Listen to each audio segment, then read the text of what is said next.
You're watching Force 13's live streaming service.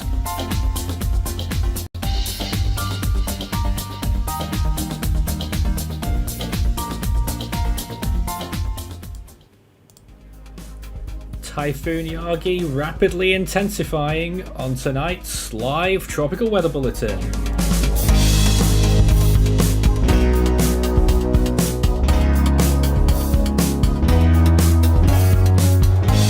And now the latest around the wide world of tropics.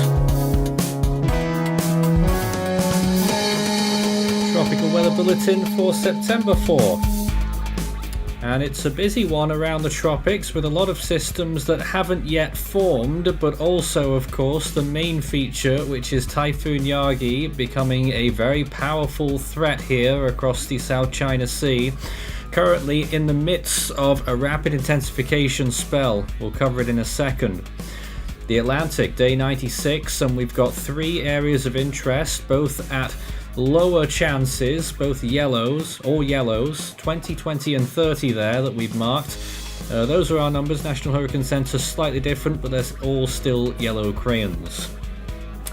Day 113 in the Eastern Pacific, and perhaps a surprise, a 30% area of interest that we've marked in the lower areas there south of Hawaii. Could it be another Central Pacific system? A lot of model support right now for a brief spin-up. Could it be? Well, Typhoon Yagi rapidly intensifying, obviously, in the South China Sea. Next to it, another area of interest might form, 60% in the Philippine Sea, and a 40% starting to come to the fore now as well, heading towards the Mariana Islands next week, and what's left of Hainan still active. 30% chance in the Bay of Bengal for a potential area of interest there. In the North Indian Ocean, of course, we were watching Tropical Storm Yagi a little while ago. Well, it's completely died off now as it moves into the Arabian Peninsula. Southwest Indian Ocean, nothing currently active here either, but you can see some cloud cover in various spots in the Southwest Indian Ocean, generally over water, but a few near the Seychelles. Yagi, we're currently giving 85 mph winds right now. Standby signal number 1 for Hong Kong and Macau. Pressure estimate 980 millibars. It's 486 kilometers from Shanwei in China, 496 from Shantou, 524 from Hong Kong, 653 from Guangzhou, and 710 from Hainan. So that's the story today as we take a look at today's tropical weather bulletin, and I'm a little bit rusty on these graphics once again. Hopefully it will transition quite nicely to a live picture actually here of Typhoon Yagi, which is strengthening quite nicely by the looks of things. 85 mph winds and a pressure estimate of 980 millibars, which is what we came out with earlier on. Intensifying pretty rapidly. Of course, this time yesterday, 24 hours ago, it was barely 45 or 50 miles per hour. When we were getting up towards the afternoon hours today, local time here, say 10, 12 hours ago, we were looking at it getting towards 60 miles per hour. And now it is getting higher up through the upper echelons eventually, 85 mph winds, and I think it's pretty much assured that it's going to become a powerful typhoon as we continue to watch it with extremely high cloud tops into the minus 80s, quite a lot of areas into the minus 80s as a matter of fact. Let's just add in an overlay there showing you the infrared other viewpoint there as well. Well, it did look like it was skyrocketing. It was off. It was boosting. Although the latest imagery shows that the eye may be a little bit shy, actually, and not appearing quite as much on those latest frames. But clearly, an eye structure is apparent, and it is looking much better. Really good outflow. Looking around it there, banding around the north side as well. A very good environment that the storm is traveling into as it slowly moves towards the west, sort of west-northwest right now. Moving away from the Philippines, from northern Luzon, and out over the open South China Sea for a little bit here, and we expect that the storm will reach the coast of mainland China or Hainan by the time we get to the evening of, trying to figure out when that's going to be. I've lost track of my days already. Friday, I'm pretty sure. Friday evening, local time, is probably when we're going to see a potential landfall now. Now, where is this landfall going to be? Well, that is still quite a bit up in the air. Let's take a look at the latest JTWC cone, which shows their forecast. They're calling for a Category 4 peak as well, 130 miles per hour. Our forecast right now is calling a little bit higher, 140 miles per hour. We actually had a little bit higher previously at 145, but it's been dropped just a tad on our latest forecast. And it's pretty much, well, a little bit slightly further north in our forecast cone, but this viewpoint from the JTWC shows that the storm would take a track grazing the northeastern tip of Hainan and the southern tip of the Leizhou Peninsula, and then moving into the Gulf of Tonkin, and then on, of course, towards Vietnam. As a matter of fact, weakening to a tropical storm just as it's passing over Hanoi, and that in itself is quite a feat, and then weakening very quickly as it continues inland. Could there be room for strengthening again in the Gulf of Tonkin? Well, looking at that, it would suggest that the answer would be no, and I will probably agree with that. It will probably be moving at a decent speed, and its real time for intensification is now. So if you're just joining us, this is our live tropical weather bulletin discussion. My name's Nathan Foy here in the studio, and we'll be taking your comments and questions live as they come in. Start your message with Force 13 all in text, and we can start up a proper discussion. In the meantime, I'll just be telling you all of the latest information on Yagi. Of course, it's been a big rainmaker for the Philippines, and that is actually continuing. You can see down there the eastern band of it is just brushing ashore again, so more inflamed areas there, producing very high amounts of rainfall. All of these red areas, oh, you can actually see my mouse on there. You can't usually see it, but for some reason it's showing up today. So you can see everything that's going on there. A big line of storms blowing up, influenced by Yagi, of course, and that will obviously be producing very high amounts of precipitation in all of those western provinces.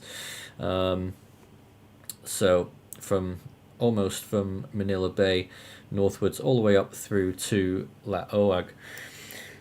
So the storm itself, of course, is moving quite far away from the Philippines now. I didn't actually get a vector or a distance on it. Of course, we've got distances from Hong Kong.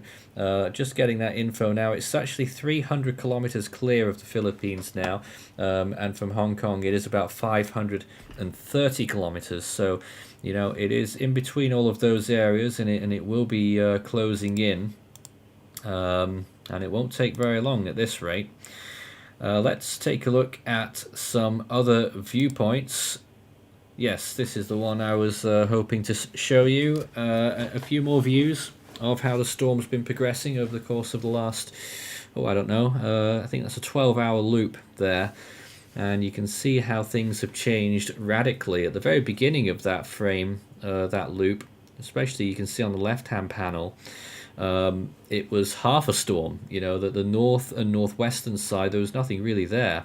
It's managed to wrap itself around with some very deep convection in record time, and I guess that's why we're seeing this substantial intensification. Rapid, absolutely.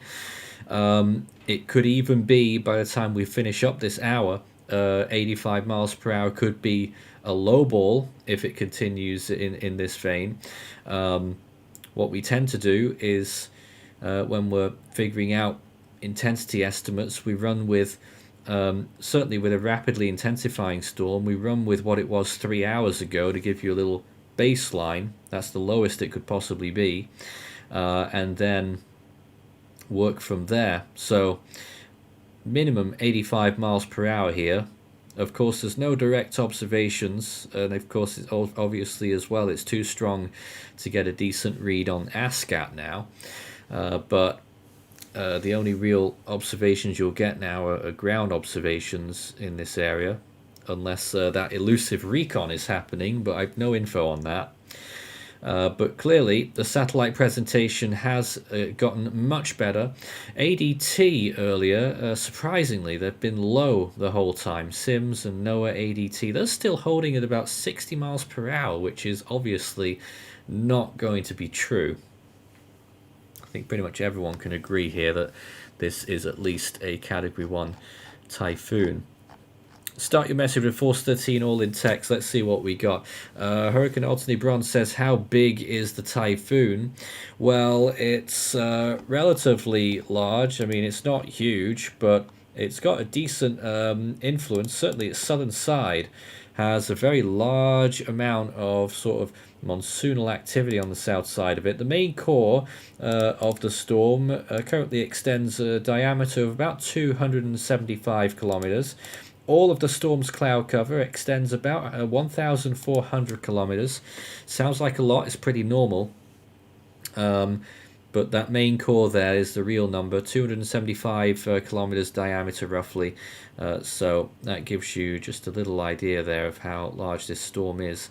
And half that for the diameter, so probably storm force winds extending something like 150 kilometers out. So it's still got a fair distance before it gets anywhere close to threatening China, Hong Kong with any storm force winds. Now, regarding those massive conurbations, of course, you've got Hong Kong and Macau, and then further north you've got Guangzhou, all huge areas. Now, the storm should be passing safely to the south of those areas. They've issued standby signal 1 warnings, which is sort of like a heads up kind of thing. And at the moment, it certainly looks like it's taking on that sort of west, maybe even due west or west-northwesterly movement. And if it keeps going that way, then Hong Kong and Macau should miss out on storm force winds, although it'll be pretty close. I think there is a decent chance that you will get some short-lived tropical storm conditions there, unless we get some unexpected jogs towards the north, in which obviously typhoon conditions go into play.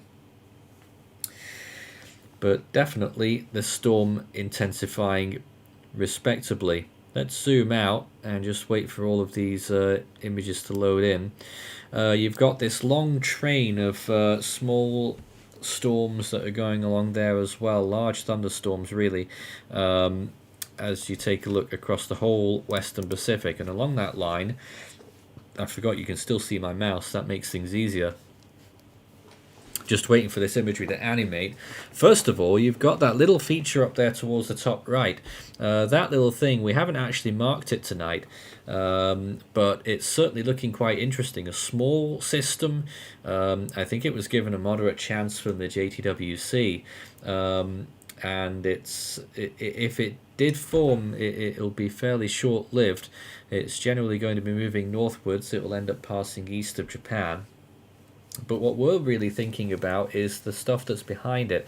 So one of these systems, and it's probably going to be the one on the left, with those big storms, some decent cloud tops in there as well right now, probably this thing here, will end up drifting eastwards towards, along that line, really being strung along.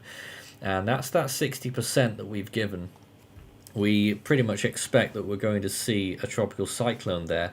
That one on the right of it as well, that even could become a system too. So worst case scenario here, you could actually see 4 active systems if it really got its house in order very shortly. But I would realistically expect that we'll probably have 2 active systems, and then maybe a third later on, because later on in the model runs, right down towards the bottom there, there's nothing much there at the minute, but this area will be seeing some kind of disturbance soon. Actually even east of there. I mean, I don't know where it's going to come from because there's nothing there right now, but in about 5 days, several models are expecting that there'll be a well-marked low-pressure system and it is in the middle of Micronesia, really, between Chuuk and Pompeii there. And then it will start moving northwestwards, and that could end up being a really significant typhoon threat, another one. This time for Guam and the Mariana Islands, which we've not really spoken about those areas for quite some time, have we? So that's another area that we could be watching for next week, and we'll be covering that in the models section later. But as it is, that's the Western Pacific right now, and I'm just let's switch to some other imagery of Yagi once again. That is not the one. This is the one. Some live imagery there from the Force 13 website. You can check it out yourself, force13.com/satellite, showing you the latest imagery of the storm. And as you can see, daylight over there now as well. But whilst you're looking at that, I'm just getting ready some more imagery that we can take a look at across the tropics around the world. And whilst we wait on that, let's get some more questions here as well. Is this typhoon giving you flashbacks? Well, I mean, I don't know. There's a few storms that have been like this. I'm sure, of course, a lot of people, everyone talking about Ramazan, which was 10 years ago now, back in 2014, a storm that we also covered. But I have to tell you, not really, I don't remember it that well anymore. So, we track so many storms, it sort of feels like something new every time, really. But certainly this storm is a big threat and possibly moving quite far towards the west. There's some more comments here. Is there a possibility that the ridge weakens and it spins up north? One or two ensembles are still holding on to that being a possibility. But I would say at this juncture that the chances are relatively low, unless, there may be a small scale move towards the north, but I really don't think we're going to see anything like a landfall in the Hong Kong area or anything like that. Let's see what else we have. A few other comments here too. Lots, actually. I'm just going to try and get them all in order. What is the Atlantic basin up to, and why is it so indecisive, says Logan. Let's see if we can take a little look at the Atlantic right now then. It's still not working.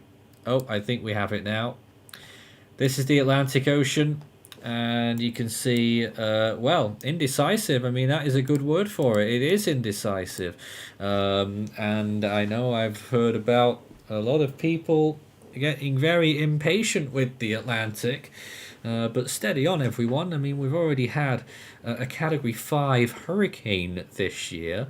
I think people are forgetting that. But obviously, our numbers have been steadily being revised downwards. We're in the 20s earlier this year on our Atlantic hurricane season prediction. Every month we scale those numbers depending on what actually happened in that month. So it's sort of extrapolated, really. But right now we've scaled down our prediction based on what's happened, down to 17. So it's certainly on the downtrend, and 17, that's below quite a few of the recent seasons that we've had. And you would think that in the conditions that we've got right now, of course we had the Caribbean system, which is still active right now. You can see a lot of thunderstorms there bubbling up south of Hispaniola. And this system, if some of the models had their way, this would have been a probably borderline hurricane by now. It just hasn't happened. I don't really know why. I don't know if dry air's been involved. Of course, it's been lurking around all year in quite large amounts. I didn't really see much, though. But it's not even shown any signs, this system, of getting a circulation. It's not been blowing up a large amount of deep convection, you know, the blob type stuff that we get when it looks like we might be about to get a tropical depression or storm. It's just extremely sloppy. You look at that there, it's extremely sloppy. Latest forecast, though, there's still a small chance that it could develop into a tropical storm. And if it did, it would be somewhere over here, north of Honduras, heading into Belize and the Yucatan Peninsula. And the latest indications really suggesting that it might actually stay far enough south that it either helps or even becomes an East Pacific system along the coast of Mexico, moving on towards the west, possibly west-southwest, and then starting to curve round and into the coast of Mexico later. But we'll show you that on the GFS model a bit later on. Look at this. This is the second system in the middle. We didn't want to mark it because we had it marked days ago, dropped it, but we've put it on again. That's a system there that we're giving a 20% chance to. It could develop. And again, in a season like this, if it was firing on all cylinders, this should be a decent organizing tropical storm by now and getting to hurricane status in the next couple of days. Well, no sign of that, is there? It's barely in anything right now. 20% chance. And onto its right, by the way, massive blob over Africa there. But this little system too, I think that's looking the best of the three, and as a result, we've given it a 30% chance. It's to the southwest of Cape Verde at the moment. It's going to be sort of stalling in place for a good while, and then sort of maybe the weekend it will start pushing northwards. It could veer northeastwards a little bit, possibly affecting the Cape Verde Islands, and then drifting northwestwards after that and starting to move back out to sea again, and then it will die off quite quickly. There's also this system over here west of Bermuda. It shouldn't become anything, but just an interesting feature there. We've seen storms form from these tail end of fronts before. I don't think it's going to be this one, but a couple of scenarios showing some interesting non-tropical lows developing and moving up towards the Canadian Maritimes. So that's that.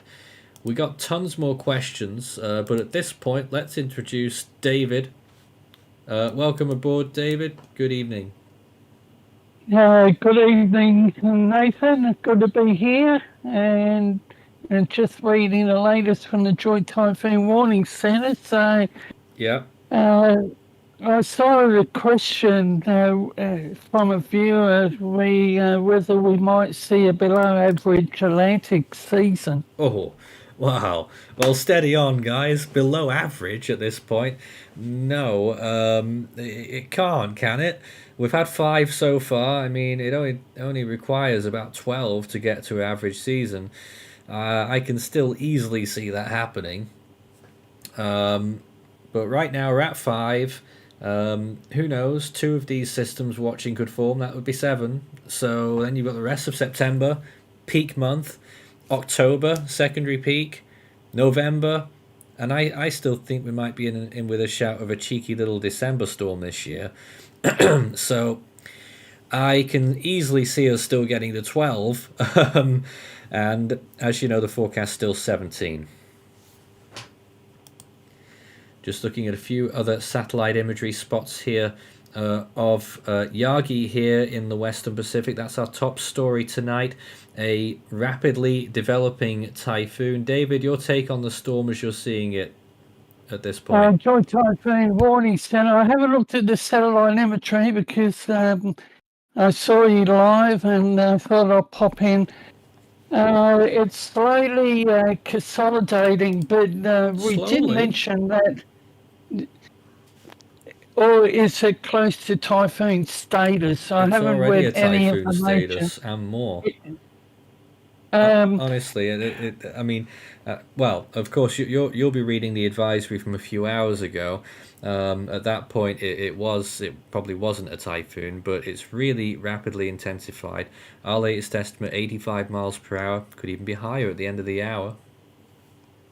So you're saying it's the typhoon. I did view earlier, local time, the video live stream from Gaza, Oh, right. and they had it as a severe tropical storm. Yep.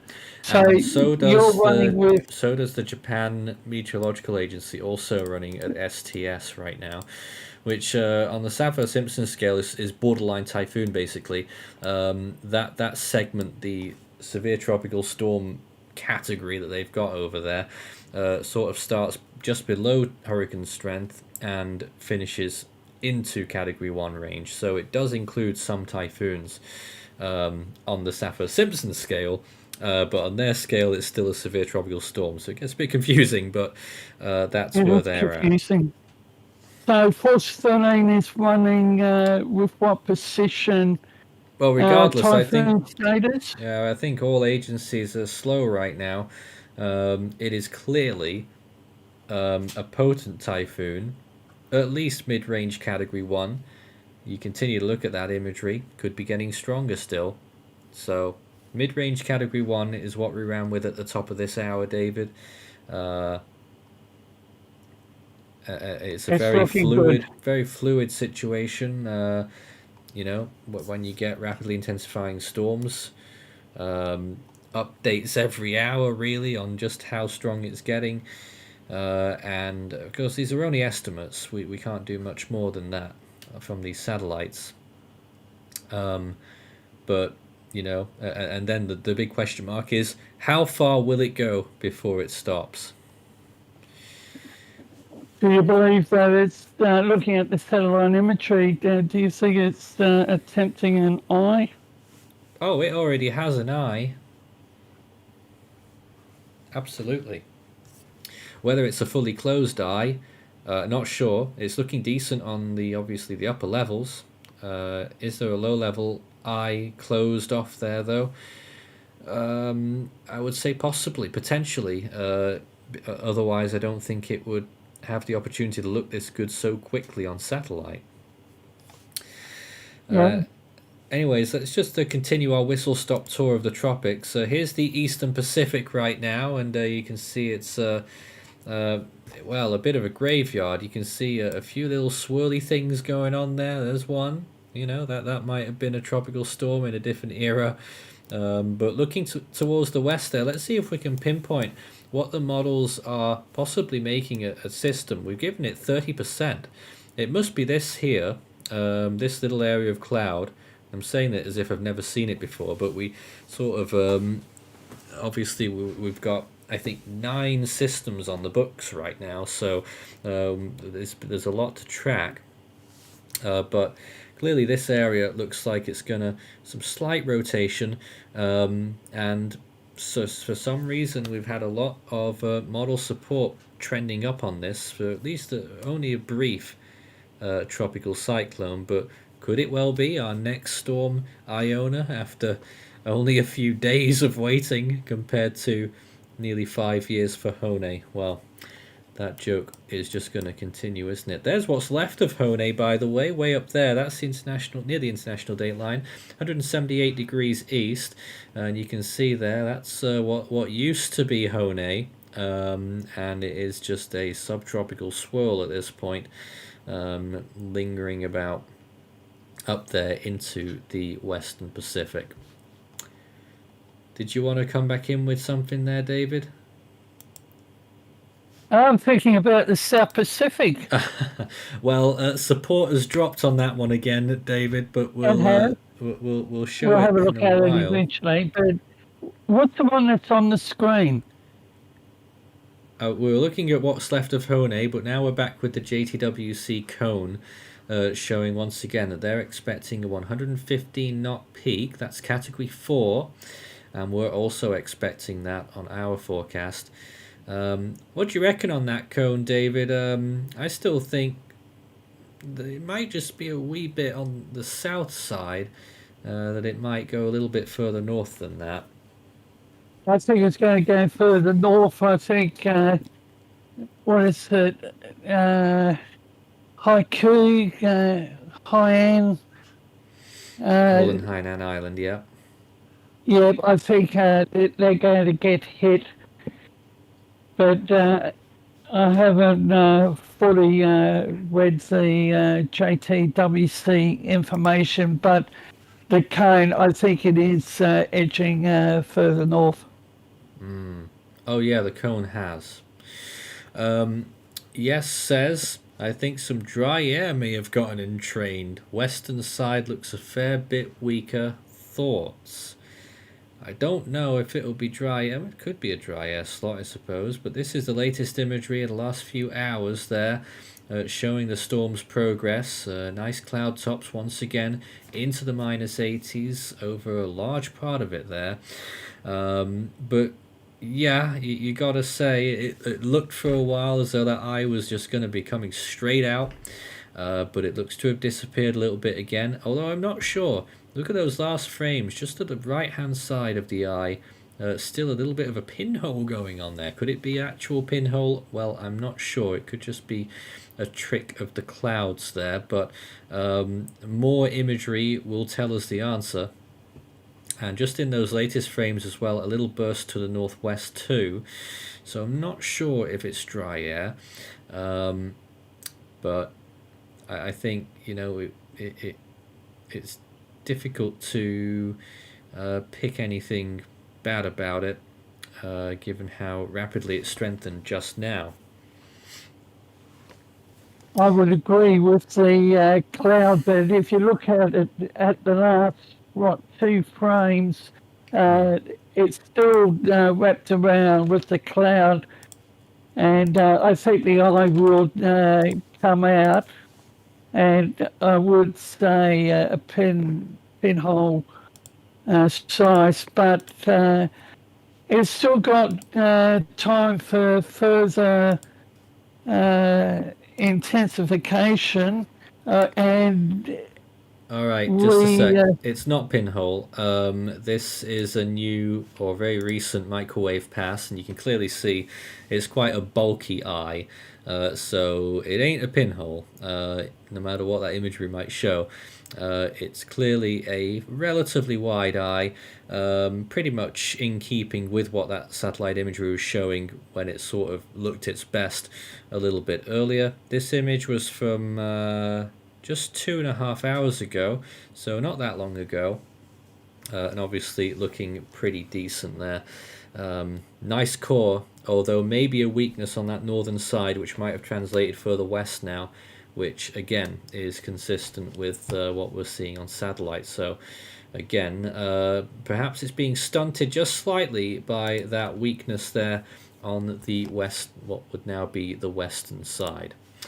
There was a question about, I think there was a question about what the conditions were. I'm just loading up some imagery now. I'll have OHC shortly, the oceanic heat content, and hopefully the current sea surface temperatures from the Force 13 website, but our trusty website is slow right now. It's getting there, we'll be there in a minute with it, but first of all, let's take a look at the oceanic heat content across the whole Pacific today, and you can see how it's looking. I have to zoom right in.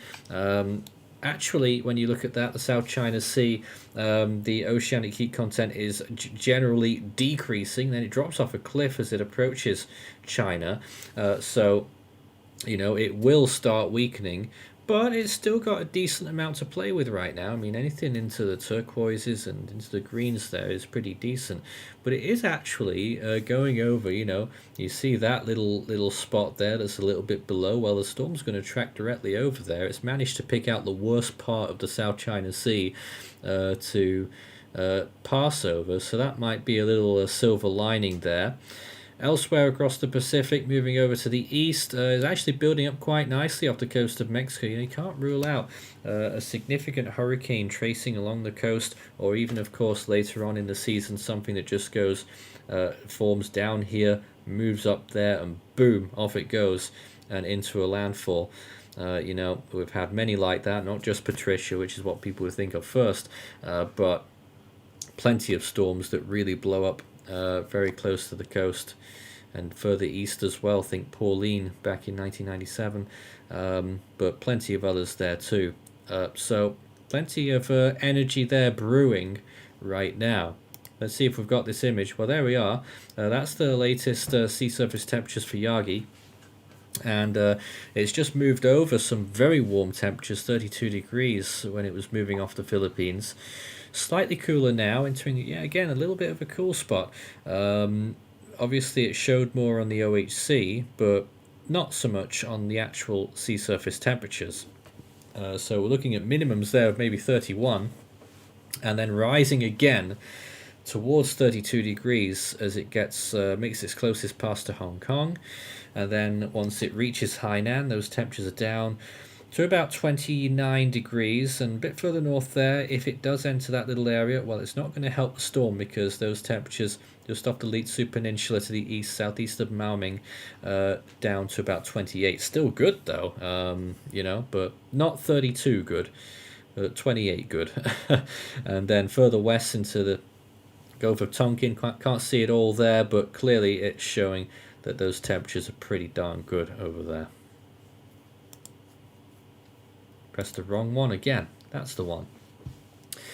All right, let's see if we can get some more comments, and then I think we might start to look at some models. Cyclone says, what is the peak estimate of the storm? Well, as we saw earlier, the JTWC cone is going with 115 knots, which is just into Category 4 range. We're slightly higher on our estimate, 120 knots, 140 miles per hour, Category 4. So that is really something we're looking at. Going to have to just see how good this rapid intensification phase is. It will tell us a lot with regards just how it might... Oh dear, well, that latest frame clearly shows a big hole there on that western side now. So looks like there is a bit of a problem on that side of the storm, which may be impeding it a little bit here. Just when you think that this storm's really going to bolt and go for it, I reckon it's still intensifying. But I think that might just be putting a stopper on things a little bit there. And that would be good news. But we'll have to wait on some more imagery and just see if that's actually... if that actually holds. But clearly that latest image on the western side showing a significant weakness right now. Let me just see if we can reload this imagery as well, which might show us some more on that too, as we are joined by Amethyst here in the studio as well. Welcome aboard. Don't suppose you've got any thoughts on this typhoon right now, Yagi? Nothing new. I think it's good news. I guess, degradation that we've seen, especially in the last frame. So that's good news compared to the rapid intensification that's happened over the past few hours. Yeah, I just don't want to say it with so much certainty yet. You know, it could still fill it up again in the next however long and go for it again. But on the contrary, though, on the right-hand side, eastern side of the storm now, it's sort of counteracting that by blowing up a massive shield of convection now. Really huge cloud tops there on those latest frames now. Well into the minus 80s. That doesn't wrap around that much. Could do. Dies down a bit. It could well do. And just taking a look at some more comments, people saying it's copying Ramazan. George says it looks like a big lizard or dragon with Yagi as the head of the beast. Oh my goodness. Oh, we were talking about that whole string of storms earlier. Yes. And how is the storm due northwest of the storm? Which storm? There's not really a storm northwest of Yagi. So, I don't know. More comments here as well. Will Yagi rapidly intensify? What's the maximum intensity? And when will the typhoon make landfall and at what intensity? So basically every question that we want, really. So it is already rapidly intensifying. That's the tune right now. That's set to continue. Maximum intensity, probably category 4. And then slight weakening before its landfall.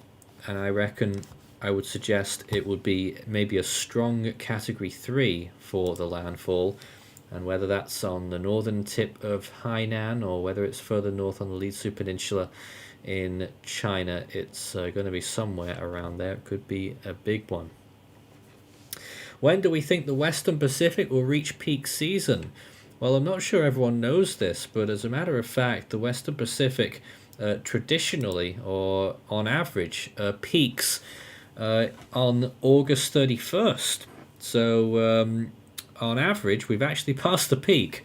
But I think that's mainly because we get a lot of storm spam in August, and usually it starts to make way for more stronger storms in September, October, and afterwards.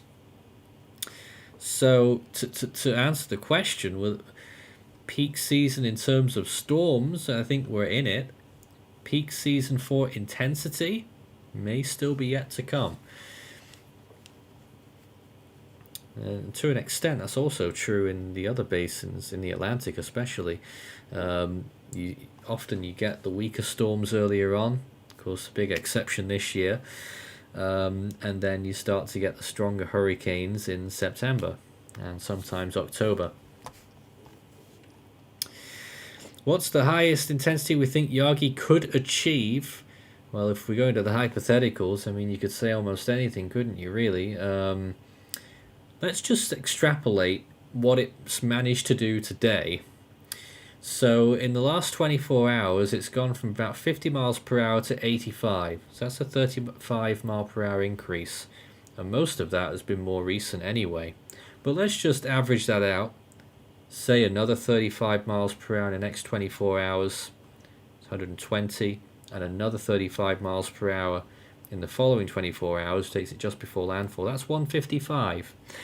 And I think I'm being quite generous there. So I don't think it will get to Category 5 status, but theoretically it maybe could get to Super Typhoon status. But that's not what we're forecasting. We are forecasting a 140 mile per hour Category 4 peak, which is still very strong, but a little bit below that Super Typhoon threshold. A lot of people impressed with the storm's appearance.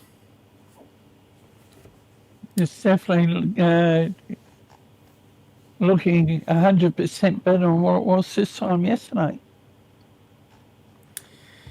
Okay, it's time to go and take a look at what the GFS has cooked up tonight on Here the we models. go. We will be there. Well, I've still not loaded it in yet, but we'll be there in a few minutes to have a look at that.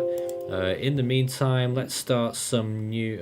Let's take a look once again at close-up of Yagi right now. Here it is.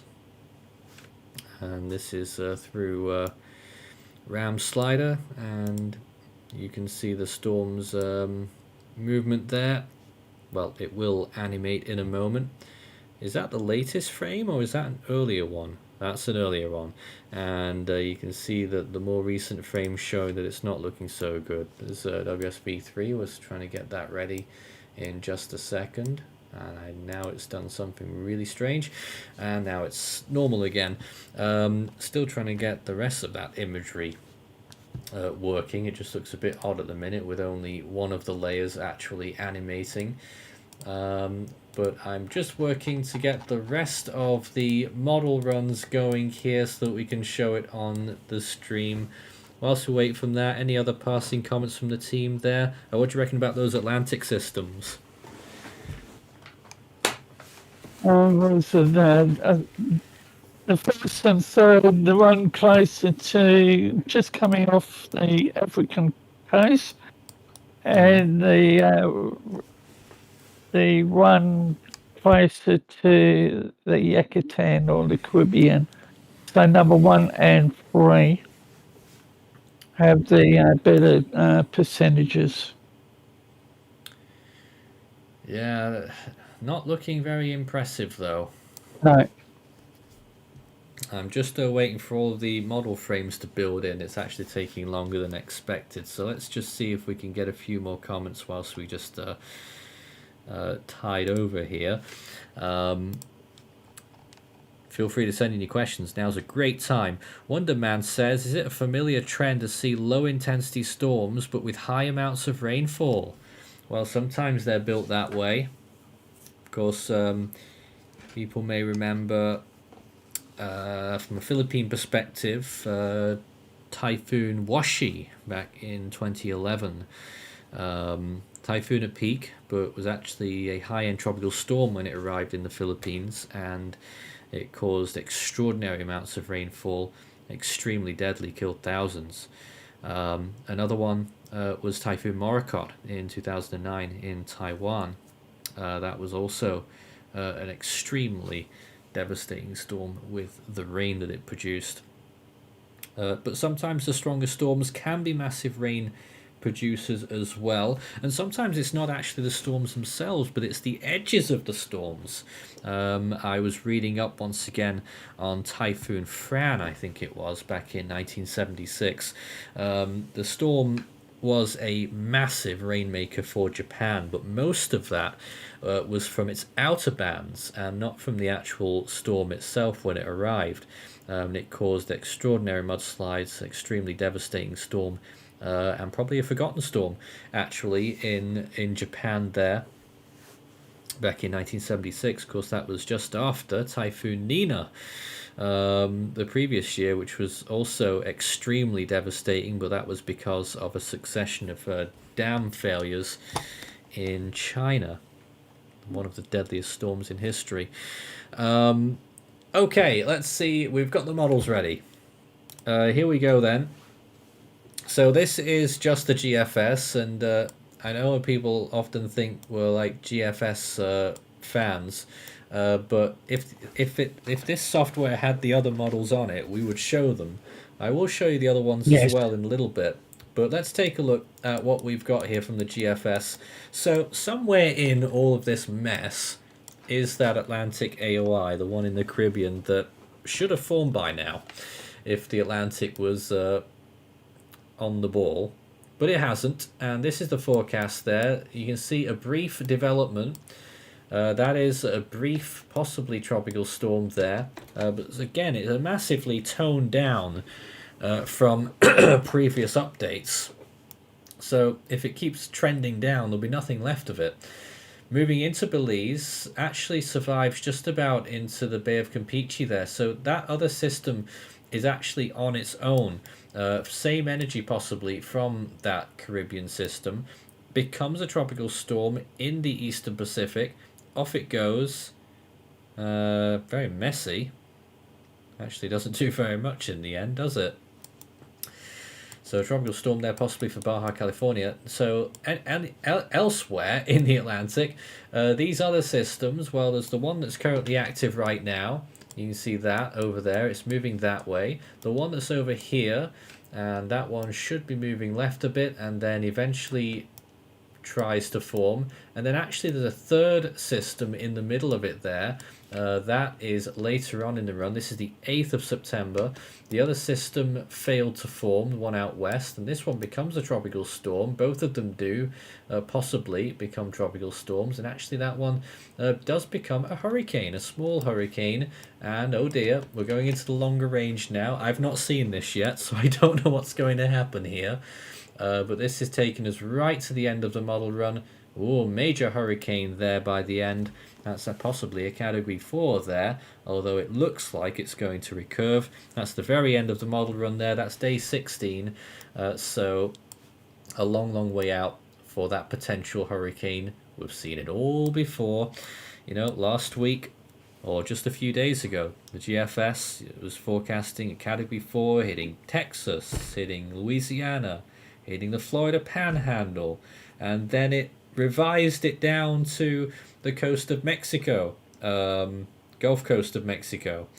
And now what are we left with? We're left with just a weak tropical storm, if that.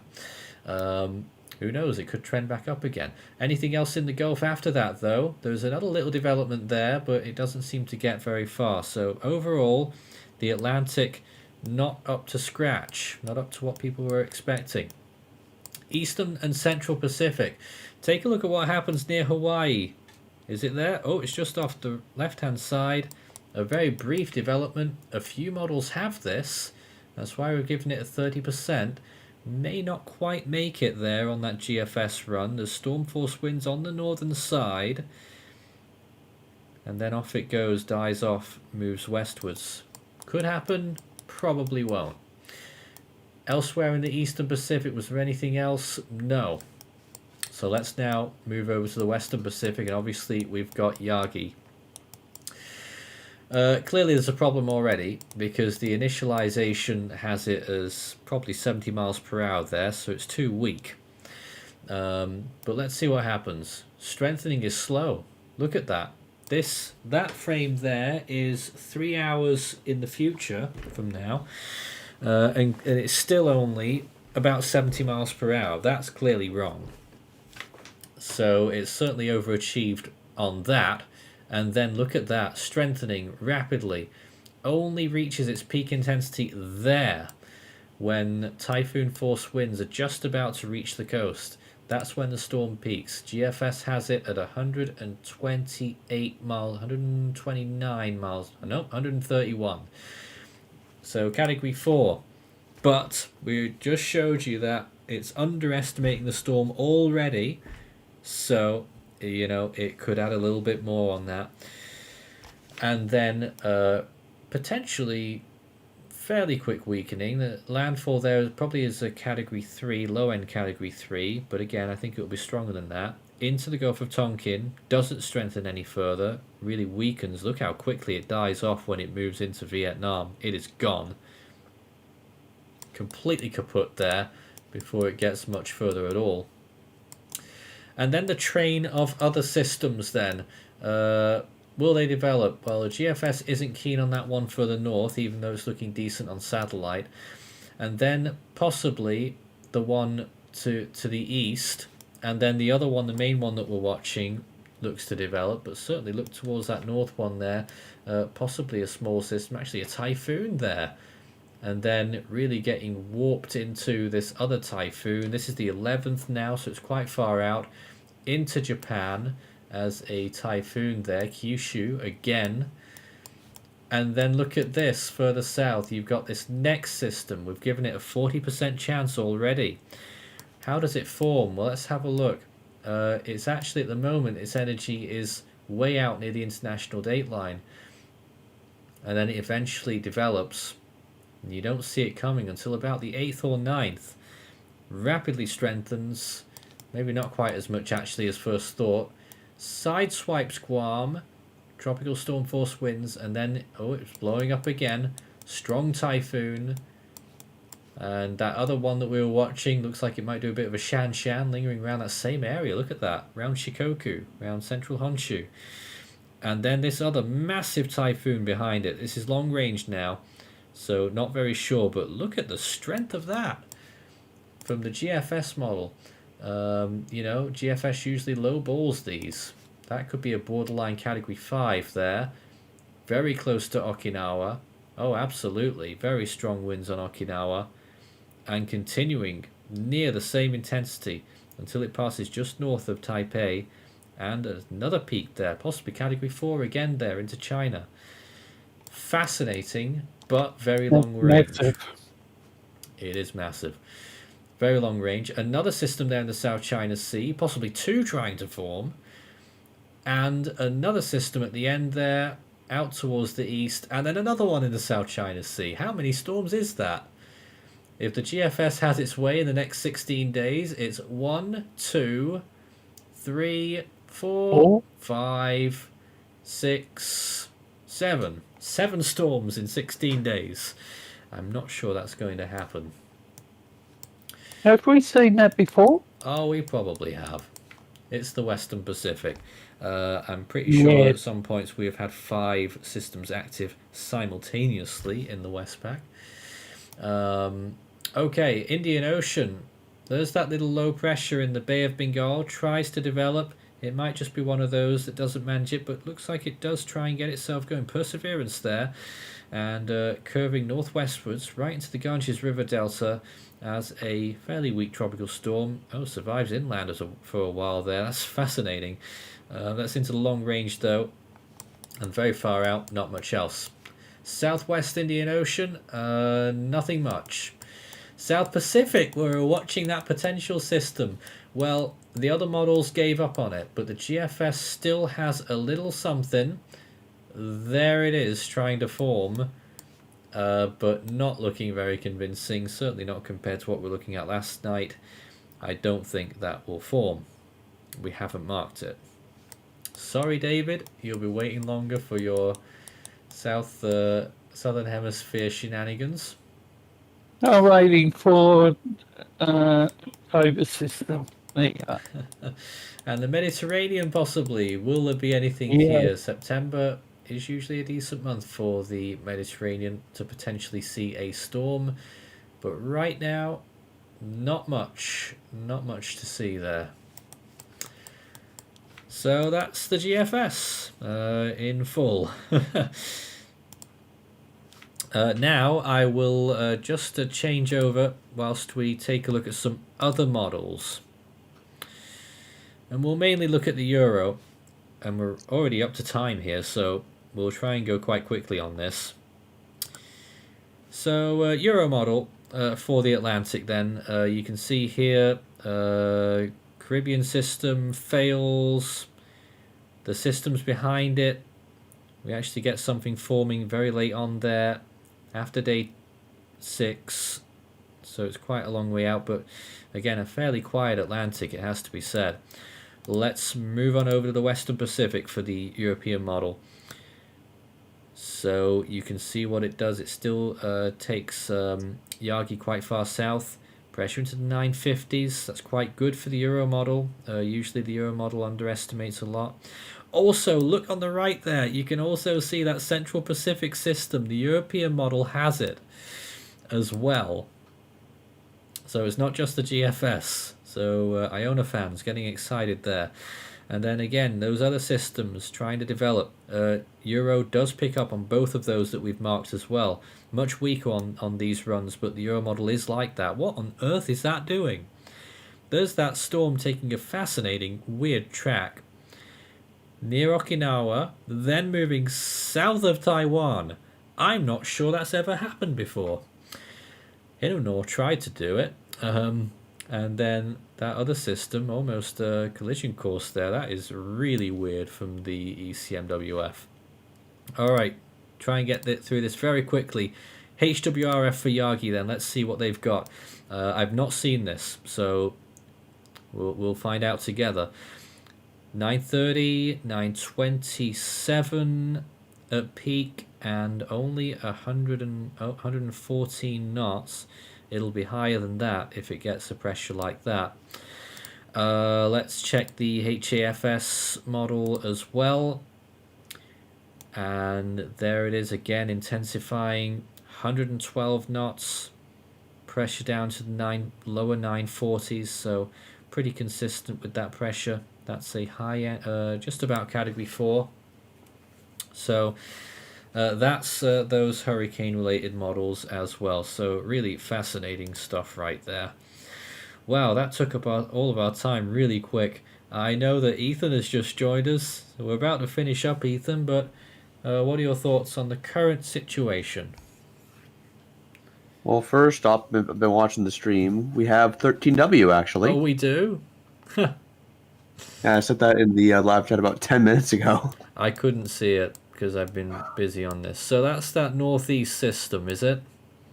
Yeah, that's 93W. Oh, that's and annoying. Just to clarify, this is not a JMA designation. I know that there was a lot of confusion in the chat. This is not a JMA designation. This is from the Joint Typhoon Warning Center. JMA doesn't have absolutely anything on this system right now. And there is some room for the storm to intensify as it moves off towards the northwest. Not a land threat, must make that very clear. And probably, if I had to guess, what's it now, Wednesday over there? Probably by the time you get to late Friday, it'll probably be dead. So it's not going to last very long. Really blowing up some convection. That's interesting. I don't like it though, Ethan. And the next name on the Westpac. Let's see. We have Yagi now. The next name is Leapy. Yeah. Just wondering what you think about the Central Pacific. Multiple models having a brief spin-up system. I've seen that. I'd probably give it 20%. Not excited? Nope. Oh dear. Although the HWRF still wants Hody to become a Typhoon, though. What? Yeah. Even now? Yeah, right now.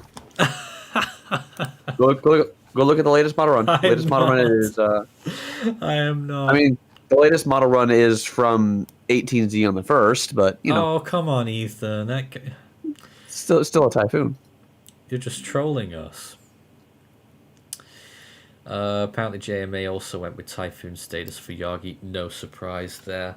But we are out of time. Yes, they've gone with a wind speed peak equivalent that of a mid to high Cat 4 now, by the way. On their forecast. 935 millibars on their forecast. Oh, I see. Yeah, well, that's pretty much right. That's what I would suggest. And it could be a fairly large Typhoon, so the wind speed isn't going to be as high as the pressure will be. Or, you know, all the way around. You know what I mean. Yeah, we get it. Yeah, that's interesting. Who knows what this storm's going to do, but certainly it is on a seemingly rapid intensification trend right now. We gave it 85 miles per hour at the top of the hour, maybe a little bit more to come later on. Thanks to Ethan, David, and Amethyst for being with us there. I know you didn't have huge roles tonight, but we are out of time. So let's take a look at what happened on this day. Nope, that's the wrong one. That was our headline. This is what happened on this day. It was September 4th, 2007 when we had an extremely powerful Category 5 Hurricane Felix make landfall in Nicaragua. Near the border with Honduras, but on the south side of it, moving westwards. Henriette was also active off the coast of Mexico, Category 1, and Fito in the Western Pacific. Also a typhoon heading for Japan. On this day, a whopping 17 years ago. Making a few people feel old right there, I imagine. Well, let's go back to now then. The next name in the Atlantic is Francine. In the Eastern Pacific, it's Ileana. And in the Central Pacific, it's Iona. 44 storms so far around the world in 2024. Maybe more coming up shortly. Leapy is next in the Western Pacific. Could it be named from that little system in the northeast? North Indian Ocean's next storm is Dana. I think I've decided on Dana. Could still be Dana though. In the Australian region, the first name coming up is Robin. The Southwest Indian Ocean's next name is Ansha. And in the South Pacific, we are still waiting for Pitta there as well. That's it for tonight. More on our next tropical weather bulletin tomorrow night. We're going over to our automated stream. Today.